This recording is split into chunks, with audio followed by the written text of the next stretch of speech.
Well, Augustine lived at a time when there was a great deal of confusion about the nature of a good life and a moral life. If you think about the era in which he lived, it was at the end of the Western Roman Empire.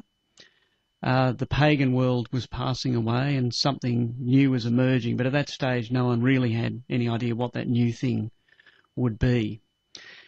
And it's often the case that thinkers with new ideas emerge in these kinds of periods of dissolution. Arguably a period similar to the one in which we are in today, where we see a great deal of change, where a lot of the certainties of the 20th century are giving way to new realities, and again something new is emerging in the world. It'll be a very, very different world at the end of this century to what it is at the beginning. Mm. So Augustine's, I think, has quite a bit to say to us at this time, in a time of dissolution, and because one of the things that he was attempting to do was to draw out of that dissolution something solid, something lasting, something that we could say both about history, but also about ourselves as personal beings as well. Now, going on from that idea of being personal beings, he had a particular view of the human person, didn't he? And in developing that, he was trying to avoid two extreme views. What was one of the views he was trying to avoid? Well, it's easier to start from what Augustine was trying to achieve, and then we can see, how he was trying to steer perhaps you might call it a middle course. The dominant pagan mode of moral thought at the time that he was writing was Stoicism. And one of the characteristics of Stoic moral thought is that the wise man is the man who is indifferent, the man who escapes desire, and in some sense escapes the vagaries of day-to-day life.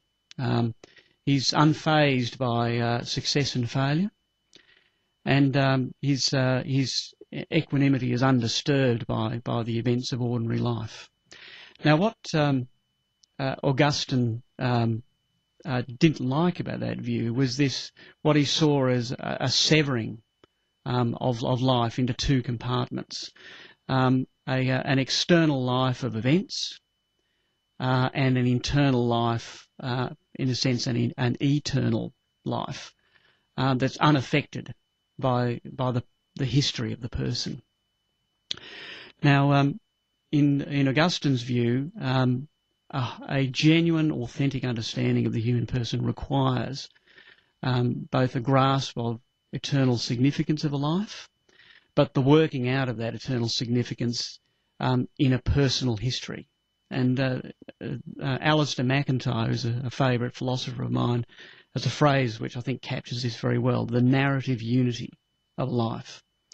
So for the Stoic, it was the undisturbed core that represented the unity, the events, the narrative, but these two never really came together in a coherent idea of a person, and that's precisely what Augustine was attempting to do. Just as you're talking, it's making me think of, if I'm right in understanding the Stoic point of view, because it was an ancient Greek point of view. The Stoics were a school that came out of the Greeks, weren't they? Correct. And I think they had a particular idea of destiny, didn't they? That everyone had a destiny and you couldn't change it and you had to put up with it. And I think that's where we get that modern use of Stoic. Someone who is Stoic has a stiff upper lip and bad things might happen to them, but they just accept it, and put up with it.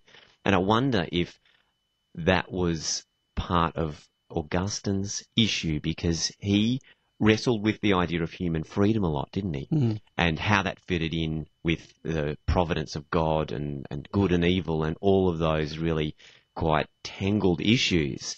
And I wonder if that also was what made him push away, in a sense, from the Stoic point of view. Yes, and I think it's important to make an important distinction here. You use the word destiny. I think probably the word that better fits the Greek thought is fate. And the point about fate is you can't escape your fate. On the other hand, destiny is something different. You can miss your destiny. So the idea of destiny implies a kind of a dramatic and a narrative character to life, which the idea of fate does not.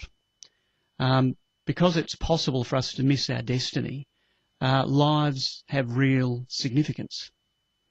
And that's in fact one of that's the moral significance of the concept of hell. And if hell Yes. didn't exist, there would be no choice. We would simply be forced to go to heaven. So heaven and hell are connected with this concept of destiny and human freedom very intimately. Now, there were two extremes that Augustine was trying to avoid in how he saw the human person. So firstly, there was the Stoic point, that rationality, that indifference, the elimination of desire. What was the other that he was trying to avoid?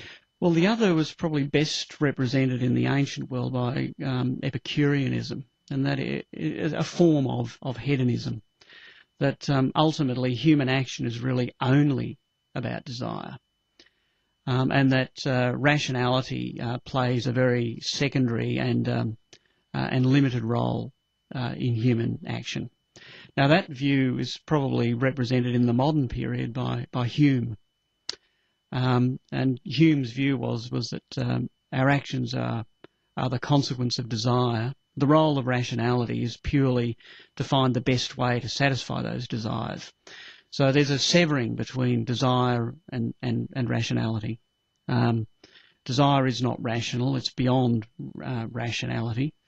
And rationality itself becomes something purely instrumental for the pursuit of desire. Now, Augustine is very much also against that perspective. He is very much a proponent of the importance of desire in moral psychology, but it's a rational desire, and in fact, ultimately, he believes that desire needs to be directed to the highest good, that is, the greatest beauty, the most desirable thing, which is God.